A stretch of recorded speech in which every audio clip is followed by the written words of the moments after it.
ये वीडियो आपके लिए लेकर आए हैं स्किल शेयर। स्वागत है आपका कोड फ्यूजन हिंदी के एक और वीडियो में। इंस्टाग्राम शायद पिछले 10 साल का सबसे डिफाइनिंग ऐप है। इसका सेंस बनाता है क्योंकि ये 2010 में लॉन्च हुआ था, जबकि फेसबुक और यूट्यूब पिछले डिकेड में लॉन्च हुए थे। इंस्टाग्राम इन्फ्लुएंसर शब्द शायद सबसे ज़्यादा रिस्पेक्ट नहीं दिलाता, लेकिन इस बात से इनकार नहीं किया जा सकता कि इस ऐप ने समाज पर मीनिंगफुल इम्पैक्ट डाला है। हर कोई व्लादिमीर पुतिन से लेकर अरियाना ग्रांडे और प्रिंस हैरी तक सबका अकाउंट है, लेकिन हमेशा ऐसा नहीं था। कैसे दो नर्ड स्टैनफोर्ड यूनिवर्सिटी से $1 बिलियन कंपनी बनाए जो रॉयल्स और प्रेसिडेंट के लायक थी। इंस्टाग्राम पहले कैसे शुरू हुआ, ये कितना बड़ा है और इस कंपनी के बारे में कुछ मज़ेदार और इंटरेस्टिंग फैक्ट्स क्या हैं, इस वीडियो में हम ये सब जानेंगे। जैसा कि आप सब ने गैस किया होगा, जो चीज़ इंस्टाग्राम के रूप में जानी जाती है उसका प्रारंभ शराब से हुआ था, स्पेसिफिकली बर्बन और विस्की से। हमने शायद ये गेस नहीं किया था, लेकिन ये ऐप का ओरिजिनल पर्पस था। 2009 में एक 27 साल के आदमी ने, जिसका नाम केविन सिस्ट्रॉम था, अपनी फाइन बर्बन और विस्की का बहुत आनंद लिया। इतना कि उसने एक ऐप कोड किया जिसका नाम बर्बन था। बर्बन का पर्पस ये था कि लोग प्लान्स बना सके, लोकेशन चेक इन कर सके जहाँ अच्छी ड्रिंक मिल सकती थी और फोटोज शेयर कर सके। हालांकि स्टैनफोर्ड यूनिवर्सिटी ग्रेजुएट होने के बावजूद केविन का कंप्यूटर साइंस से पहले कोई अनुभव नहीं था, बावजूद इसके कि उसका पहला गूगल में काम करना। दूसरे स्टार्टअप में काम करते समय उसने अपने स्पेयर टाइम में रातों और वीकेंड पर कोड सीखना शुरू किया। इस पॉइंट पर बर्बन ऐप सिर्फ एक छोटी साइड हॉबी थी और केविन ने उस समय इसके बारे में ज़्यादा सोचा नहीं होगा। लेकिन जैसे कि दुनिया में मार्ग बनाने वाली अधिकांश चीज़ों के साथ होता है, ये सब सही जगह और सही समय पर होने के बारे में था, और इसमें केविन लकी था। एक क्रूशियल टर्निंग पॉइंट आया मार्च 2010 में, जब केविन ने एक पार्टी अटेंड की। पार्टी एक सिलिकॉन वैली स्टार्टअप के लिए थी जिसका नाम हच था। यहाँ केविन ने 2 वेंचर कैपिटलिस्ट से मुलाकात की। उन्होंने उन्हें बर्बन ऐप का प्रोटोटाइप दिखाया और उन्हें इम्प्रेस किया। उन सब ने डिसाइड किया कि कॉफ़ी के लिए मिलेंगे और आइडिया को आगे डिस्कस करेंगे। पहली मीटिंग के बाद ही केविन ने लीप ऑफ फेथ लिया और डिसाइड किया कि अपना जॉब छोड़कर बर्बन पर फोकस करेगा। सिर्फ 2 हफ्ते में ही उसने पार्टी में वेंचर कैपिटलिस्ट से $5 लाख सीड फंडिंग रेज कर ली। इस पैसे के साथ उसने एक ग्रुप असेंबल करना शुरू किया और पहले ज्वाइन करने वाले थे ब्राज़ीलियन 25 साल के माइक करीगर। केविन ने पहली बार माइक से स्टैनफोर्ड के टाइम पर मुलाकात की थी और उन्होंने बाद में टच में रहना शुरू किया, तो ये एक सिंपल डिसीजन था कि दोनों साथ काम करेंगे। तो अब समय आ गया था कि ये समझे कि कैसे बर्बन ऐप को हिट बनाया जाए। हालांकि ऐप में चेक इन और मैसेजिंग फीचर्स थे, फोटोज शेयरिंग सबसे पॉपुलर फीचर निकला। भी मार्केट में बहुत सारे सिमिलर ऐप्स थे, जैसे कि फोरस्क्वायर। उन्हें ऐप का सिर्फ एक एस्पेक्ट फोकस करना था और बाकी सब कट करना था। इस पॉइंट पर बर्बन पाइवोटेड हुआ और फोटो शेयरिंग पर ज़्यादा फोकस करने लगा, लाइक्स और कमेंट्स के साथ। इस पॉइंट पर उन्होंने नाम चेंज कर दिया इंस्टाग्राम का, जो इंस्टेंट कैमरा और टेलीग्राम का कॉम्बिनेशन था। वीक्स गुजरते गए और छोटी टीम टायरलेसली काम करती रही फोटो शेयरिंग कैपेबिलिटीज़ इंप्रूव करने के लिए। सिर्फ 8 हफ्ते में एप्लीकेशन। उन्होंने अपने दोस्त को बीटा टेस्ट के लिए एप्लीकेशन ऑफर की। बग्स फिक्स करने के बाद जब उन्हें सेटिस्फैक्शन मिली तो उन्होंने डिसाइड किया कि लॉन्च करेंगे। शो टाइम था। इंस्टाग्राम 6 अक्टूबर 2010 को लॉन्च हुआ और उस दिन ये top free photo sharing application बन गया 25,000 यूजर्स के साथ। ये एक टोटल सरप्राइज था और थोड़ी देर बाद केविन क्वोरा फोरम पर अपनी एक्साइटमेंट एक्सप्रेस करने गए। उनका कहना था कि हमने कभी ये माइंड बॉगलिंग रिएक्शन एक्सपेक्ट नहीं किया था। हम सिर्फ कुछ क्लाइंट्स से सिर्फ कुछ घंटों में नंबर 1 फ्री फोटोग्राफी एप्लीकेशन बन गए। ये ग्रोथ कंटिन्यू हुई और मिड दिसंबर तक उनके पास 1 मिलियन यूजर्स थे। याद रखना पड़ेगा कि इस पॉइंट पर वो सिर्फ कुछ यंग गाइस थे। माइक का एक कोट है जो ये हाईलाइट करता है कि एक बार मैं उठा, मुझे एक ईमेल मिला कि साइट डाउन हो गई है और मैं सोच रहा था कि कौन इसे फिक्स किया। क्या शेन ने फिक्स किया? क्या केविन ने फिक्स किया? नहीं, तो शायद सुबह 3:30 बजे किसी ने पूरी तरह ड्रंकन स्टेट में इंस्टाग्राम को रिवाइव कर दिया। उस समय हम कितना स्ट्रगल कर रहे थे। क्या आप अब सक्सेस हो गए हैं? क्या आपने अपना मार्ग बनाया है या ये सिर्फ शुरुआत है? केविन का कहना था कि मेरे लिए सक्सेस तब हुई जब मेरे पेरेंट्स ने इंस्टाग्राम स्टार्ट किया। मुझे लगता है कि मुझे बस यही चाहिए था।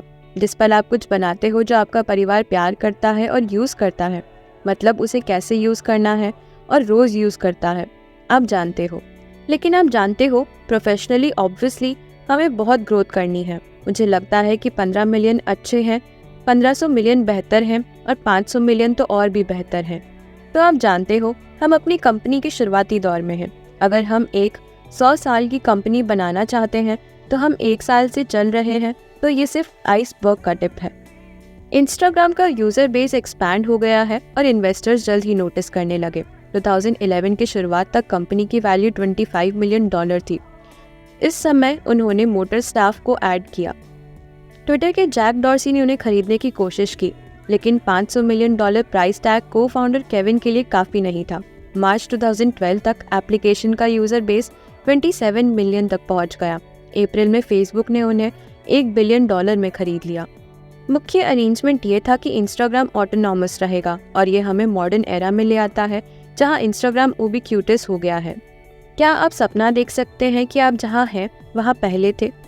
नहीं, मुझे लगता है हमने शुरू किया था जानते हुए कि हमें दुनिया को दिखाना है, लेकिन ये हमारा वाइल्डेस्ट ड्रीम से आगे है। जब हम पहले शुरू कर रहे थे तो मैं याद करता हूँ कि माइक को देख रहा था और कह रहा था कि मुझे लगता है हम कुछ कर रहे हैं। तब तक वो स्ट्रेस में थे, सर्वर को अप रखने की कोशिश कर रहे थे और वो कुछ कह रहे थे कि शायद। तो ख़त्म करने से पहले इंस्टाग्राम के बारे में इंटरेस्टिंग और फन फैक्ट्स क्या हैं? अच्छा, 2020 में ये इन्फ्लुएंसेस के बारे में कम और बिजनेस के बारे में ज़्यादा हो रहा है। उदाहरण के लिए 80% यूज़र अकाउंट्स इंस्टाग्राम पर एक बिजनेस को फॉलो करते हैं। 33% सबसे ज़्यादा व्यूड स्टोरीज बिजनेस से है। 200 मिलियन इंस्टाग्राम यूज़र्स हर दिन कम से कम एक बिजनेस प्रोफाइल को विजिट करते हैं। इंस्टाग्राम पर सबसे बड़ा ब्रांड नेशनल ज्योग्राफिक है, जिसके पास 100 मिलियन से ज़्यादा फॉलोअर्स हैं। इसके बाद नाइकी आता है और फिर NBA। प्लेटफॉर्म की कुछ आलोचना हुई है। यंग लोगों के बीच बॉडी इमेज के नेगेटिव इफेक्ट सबसे आगे हैं। जैसा कि मैंने अपने फेसबुक एपिसोड में बताया, कंपैरिजन जॉय का डिप्लीशन है। दूसरे शब्दों में, जब लोग देखते हैं कि किसी के फोटोज़ पर कितने लाइक्स हैं और वो अपने आप को उनसे कंपेयर करते हैं, तो वो मिजरेबल महसूस करते हैं। इससे लड़ने के लिए कंपनी ने 2019 में डिसीजन लिया कि लाइक्स और सर्टेन पोस्ट को रोल आउट करे। अब ये अगला वाला इंटरेस्टिंग है। आश्चर्यजनक रूप से इंस्टाग्राम के सभी फोटोज़ का 89.5% नॉर्मली पोस्ट किया जाता है बिना किसी इंस्टाग्राम फिल्टर के। इंस्टाग्राम अब $100 बिलियन के अनुमानित मूल्य का है। यूनाइटेड स्टेट्स के सभी व्यवसायों का 37% प्लेटफॉर्म का उपयोग करता है। कंपनी अभी भी काफ़ी लीन है और दुनिया भर में सिर्फ 550 लोगों को रोजगार देती है। एक सवाल है, क्या आप अनुमान लगा सकते हैं कि इंस्टाग्राम पर सबसे अधिक क्या खाना है? क्या आपने सही अनुमान लगाया? हाँ, वो पिज्ज़ा है। सबसे अधिक पसंद किया गया इंस्टाग्राम फोटो एक अंडा है जिसके बैकग्राउंड में सफ़ेद है। पूरी अकाउंट को वर्ल्ड रिकॉर्ड एग के नाम से बनाया गया था, सिर्फ एक मकसद के लिए कि सबसे अधिक लाइक्स का वर्ल्ड रिकॉर्ड बनाया जाए, जो पहले काइली जेनर के पास था। को फाउंडर की और संकेत देते हुए, ब्राज़ील के पास यूनाइटेड स्टेट्स के बाद इंस्टाग्राम यूज़र की दूसरी सबसे बड़ी मात्रा है। ठीक है, तो हम वीडियो के अंत तक पहुंच गए हैं। तो हमारे दोनों फाउंडर्स के साथ क्या हुआ? अच्छा, 2018 में दोनों फाउंडर्स छोड़कर अन्य प्रोजेक्ट के लिए जाने लगे। हालांकि केविन सिस्ट्रॉम अब बिलियनियर है। गार्डियंस के अनुसार अब वो फाइन फूड, गोल्फ, स्कीइंग और हॉलीडेज का आनंद लेते हैं। वहीं दूसरे को फाउंडर माइक दान कार्य में सक्रिय रूप से भाग लेते हैं। तो यहाँ से मुख्य टेक अवे क्या है? हम यहाँ से क्या सीख सकते हैं? अगर आप कुछ बनाने जा रहे हैं और आप श्योर नहीं है कि किस दिशा में जाना है, तो आपको अपनी स्ट्रेंथ पर फोकस करना होगा और ऐसे आइडिया से जुड़ने की कोशिश ना करें जो आपको प्यारे हैं लेकिन शायद अच्छे से सेल ना हो। केविन को बर्बन और विस्की पसंद थी और उन्हें लगा कि एक अच्छा आइडिया है कि एक ऐसा स्थान हो जहां लोग इसके आसपास एक समुदाय बना सकते हैं।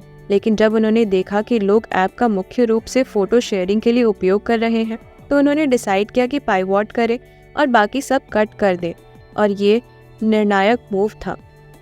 तो मुझे लगता है कि हर कोई, आपको पता है, स्टार्टअप शुरू करते समय आप अलग स्केल्स के साथ डील करते हैं, लेकिन आपको हमेशा समझना चाहिए कि आप अपने स्टार्टअप को क्या बनाना चाहते हैं। आपको पता है, अगर ये 300 मिलियन एक्टिव यूज़र को हिट करता है, सही।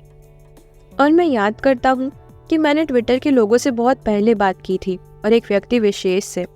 और वो पिच कर रहा था कि एक दिन आपको पता है सेलिब्रिटीज़ और आर्टिस्ट इसका उपयोग करने वाले हैं अपने फैंस के साथ कम्युनिटी बनाने के लिए। और मैं सोच रहा था कि हाँ, सही है, इसका कोई तरीका नहीं है कि ये होने वाला है। लेकिन मुख्य इंसाइट यहाँ था कि उन्होंने इसके बारे में सोचा था पहले दिन से ही। और हमारे लिए, हम हमेशा एक ओपन प्लेटफॉर्म बनाने की इच्छा रखते हैं विजुअल मीडिया के लिए। तो किसी भी जगह दुनिया में किसी भी समय नोटिस देने की क्षमता। तो अगर कुछ हो रहा है ओवरसीज़, हम चाहते हैं कि आप ट्यून इन कर सकें और इमेजेस के माध्यम से उसका अनुभव कर सकें। तो अगर ओवरसीज़ में कोई प्रोटेस्ट हो रहा है, या अगर कोई वर्ल्ड सीरीज़ चल रहा है, या वर्ल्ड कप सही, या टूर दे फ्रांस, या कोई बड़ा इवेंट हो रहा है, या रिसीव्स जैसे कि टोक्यो अर्थक्वेक्स, हम चाहते हैं कि आप दुनिया में ट्यून इन कर सकें और चीज़ों को देख सकें एक तरीके से जिस तरह से आपने पहले कभी नहीं देखा हो। अगर आप सोच रहे हैं कि अपना बिजनेस शुरू करें या कोई अन्य क्रिएटिव प्रोजेक्ट, तो एक नया स्किल सीखना शुरू करने का एक अच्छा स्थान है और स्किल शेयर इसके लिए अच्छा तरीका है। स्किल शेयर के साथ आप वैल्यूएबल लेसन सीख सकते हैं जो आपको मदद करेंगे जो आप करने जा रहे हैं, और आप अपनी ही गति पर जा सकते हैं। मुझे प्रोडक्टिविटी कोर्सेज पसंद आया, लेकिन केविन सिस्को वो जाते हैं कैसे आप अपनी प्रोडक्टिविटी को डिजिटल एज में बढ़ा सकते हैं। मुझे विशेष रूप से वो भाग पसंद आया जो भूल गया था एस्पेक्ट ऑफ ऑनिंग और मेंटेनिंग अटेंशन के बारे में। उदाहरण के लिए, आपके ईमेल्स और अन्य नोटिफिकेशन किसी और के द्वारा निर्धारित टू डू लिस्ट हैं, तो ये महत्वपूर्ण है कि उन्हें सेट असाइड करें और एक प्रोडक्टिविटी पाइपलाइन बनाएं जो आपके लिए काम करे। स्किलशेयर पहले 500 लोगों को फ्री प्रीमियम मेंबरशिप दे रहा है 2 महीने के लिए, जो लिंक पर क्लिक करते हैं डिस्क्रिप्शन के नीचे। उसके बाद ये सिर्फ $10 है महीने के लिए। तो मुझे उम्मीद है कि आपने इस वीडियो से 1 या 2 चीज़ें सीखी होंगी। अगर आपने सीखा है तो फ्री फील करें सब्सक्राइब करने के लिए। अगर आप मेरे इंस्टाग्राम चेकआउट करना चाहते हैं तो वो अभी स्क्रीन पर है और मैं वहाँ कुछ फन स्टफ्स पोस्ट करता हूँ। तो किसी भी तरह धन्यवाद देखने के लिए। मेरा नाम जगोगो है और आप कूल फ्यूजन हिंदी देख रहे थे। मैं जल्द ही मिलूंगा आपको अगले वीडियो के लिए। चीयर्स गाइस, अच्छा वक्त बिताएं।